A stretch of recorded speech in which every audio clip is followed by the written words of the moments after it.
হ্যাঁ, আজি বিশ্ব মহাবীৰ সেলাৰী দিৱসৰ আজিৰ গোসাইগাঁও মহকুমা কোচ ৰাজমন্ত্ৰী সন্মিলনীৰ উদ্যোগত ইয়াত আয়োজন কৰিছে। তাতে মানে প্ৰথম কাৰ্যসূচী হিচাপে পতাকা উত্তোলন আৰু মাল্য অৰ্পণ আমাৰ বীৰ চিলাৰায় প্ৰতিমূৰ্তিত কাৰ্যসূচী আছিলে।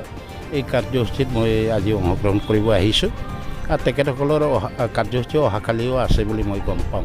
কাৰ্যসূচী হিচাপে সুন্দৰভাৱে ইয়াত যিটো কাৰ্যসূচী আছিলে সম্পূৰ্ণ হ'ল। মই নিজেও আছিলোঁ আৰু মই আশা কৰোঁ এই দিৱস অকল ইয়াতেই নহয়, গোটেই অসমতে গোটেই বিশ্বতে বিশ্ব মহাবীৰ চিলাৰায় দিৱস সেইটো পালন কৰি আছে। তেখেতসকলে নিশ্চয় সুকলমে সেইটো পালন কৰিবলৈ সক্ষম হ'ব।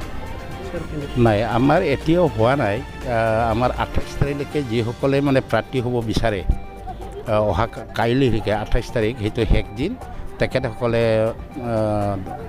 আবেদন কৰিব লাগিব।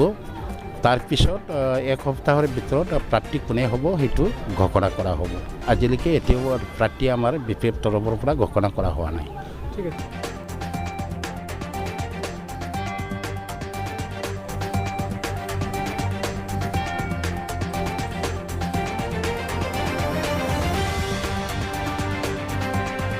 আজি 27 ফেব্ৰুৱাৰী তাৰিখত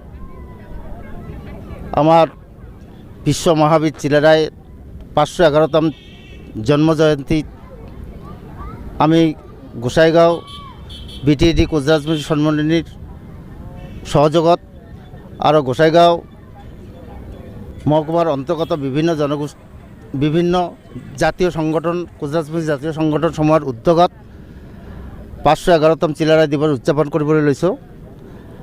আজি আমি সঁচাকৈ আনন্দিত। আমাৰ কোচ ৰাজবংশী জনগোষ্ঠী আজি যে আমি একেখন মঞ্চতে আমাৰ জাতীয় সাংস্কৃতিক আৰু জাতীয় পতাকাবিলাক আমি উত্তোলন কৰিবলৈ লৈছোঁ, আমি নথৈ ধন্যবাদ। এইখন আজি মানে কাৰ্যসূচীত আমাৰ প্ৰাক্তন চিফ BTAD চিফ হাগ্ৰামা মহিলাকে আমি মাতিছিলোঁ, কিন্তু কিবা কাৰণত তেখেতে মোক এটা মেছেজ দিছিল যে মই যাব নোৱাৰিম, আপোনালোকে কিবা এটা ব্যৱস্থা কৰক। সেইকাৰণে আমাৰ 28 নম্বৰ গোসাইগাঁৱত বিধানসভাৰ সমষ্টিৰ মাননীয় মাজেন্দ্ৰ নাৰ্জাৰী ডাঙৰীয়াক মই কালি অনুৰোধ জনাইছোঁ। সেই উপলক্ষে মাজেন্দ্ৰ নাৰ্জাৰী ডাঙৰীয়াই আজি আমাৰ মাজত আহি কোচ ৰাজবংশী জনগোষ্ঠীটোক যি উৎসাহিত কৰিলে আৰু কোচ ৰাজবংশী জনগোষ্ঠীৰ যিটো বীৰত্ব মহাপুৰুষ বিশ্ব মহাবীৰ চিলাৰায় তেওঁক মাল্য অৰ্পণ কৰাত আমি নথৈ ধন্যবাদ হৈছোঁ। আৰু আপোনালোকৰ যে আহি ইয়াতে উৎসাহ উদ্দীপনা যোগান ধৰিছে, আমি আপোনালোকক মই আমাৰ তৰফৰ পৰা আন্তৰিক শুভেচ্ছা আৰু অভিনন্দন জ্ঞাপন কৰিছোঁ। ধন্যবাদ। প্ৰগ্ৰাম দুদিনীয়া কাৰ্যসূচী লৈছোঁ।